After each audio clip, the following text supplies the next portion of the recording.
This segment of My Conversation is brought to you by Aspect Ministries, effective 21st century faith. And welcome back. Thank you guys for joining us right here on My Conversation. Hope you're having a great morning. Right now, our next guest is a regular here on My Conversation. Always a great guest to have on the show. Please put your hands together from Aspect Ministries, Mr. Michael Bogart. How you doing, Michael? Hi, Feather. I was making a joke earlier. I say, well, you've heard of the A-Team. Well, we are the great team. That's what we are. We're like retired detectives here working it out. Now, I know there's always some new stuff coming up with you throughout the week, and today we will be discussing the spread of Christianity around the world. Right. Yeah, and Sunday morning's a perfect time to talk about Christianity. Definitely. And where it is in the world. And of course, I brought a map with me today, and I don't know if that's up on the screen yet, but right there. The map shows the areas. The darker the area, the more dense the Christian population. So you notice North America is not the most dense of the Christian populations in the world. Wow. Mexico, some parts of South America, parts of Africa are denser in terms of their Christian population. And what we're seeing today is a real shift in terms of Christian influence around the world, and it's actually shifting south of the equator and towards the east. Really? Yeah, and North America, Europe, the Christian influence is becoming less, and in South America, Africa, places like that, Asia, in some places it's becoming much greater in terms of its influence. Are there any discovered factors that is contributing to that, or reasons why? Well, I think 100 years of missionary activities paying off in some of these places. But conditions in the world are getting to the place where people are really starting to look for answers, and Christianity obviously provides answers for many people. And so, for example, Latin America, Christianity is growing by leaps and bounds in Brazil and Guatemala, even Mexico. South Korea is a heavily Christianized nation. The Philippines also. And so Eastern Europe, some Central African countries, Christianity is growing rapidly because it provides answers to people who are looking for a better way of life and people who are suffering. North America, I think we have it way too good in some ways. And who needs God if your life is going smooth and everything looks great? I think everybody needs God, but that's what I think people are thinking is, religion's just kind of irrelevant if your life is going down a smooth road. Yeah, it kind of leaves you in a spoiled state or an entitled state. Now, looking at the map, I noticed that there were a few places that were gray.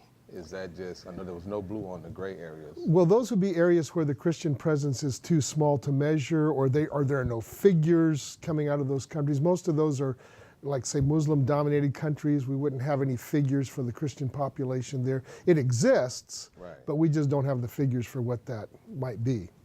Now, off the camera, we were discussing the conversion from Muslim. What are those numbers looking like? Well, surprisingly, there are fairly sizable amounts of Muslim people converting to Christianity. Every year, it's in the hundreds of thousands.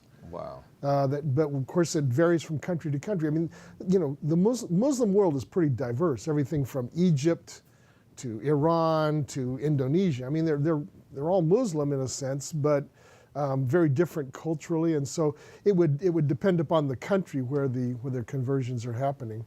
But it's quite surprising, and of course the Christians don't like to talk about it much because it kind of puts those people in danger, and the Muslims don't want to talk about it much because it's embarrassing. But surprising things are happening around the world when it comes to the spread and the growth of Christianity. I know with so many tragedies going on, there's always people looking for answers and comfort. And I know that Christianity provides it, especially within the Bible. What do you think as far as like some of the countries who are coming around into I shouldn't say what do you think, but are there countries that are just now? I mean, is there any undiscovered countries that have no clue about Christianity at the moment? Mongolia. Really? Up until 25 years ago, maybe a handful. I mean, really you could count them on one or two hands of the Christians in Mongolia. Now, after 25 years, there is a fairly growing and thriving small Christian community in that country. Nepal's another one.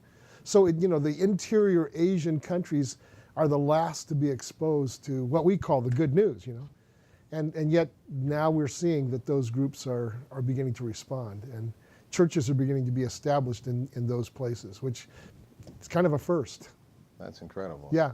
I know here in America, you would assume that there are so many Christians that's here, but the percentage, I know you quoted us on that once before. What is the percentage here? In the last 10 years, those who self-identify as Christians on the U.S. Census has dropped by 7%. So we're now in the upper 70s, whereas before we were in the lower 80s.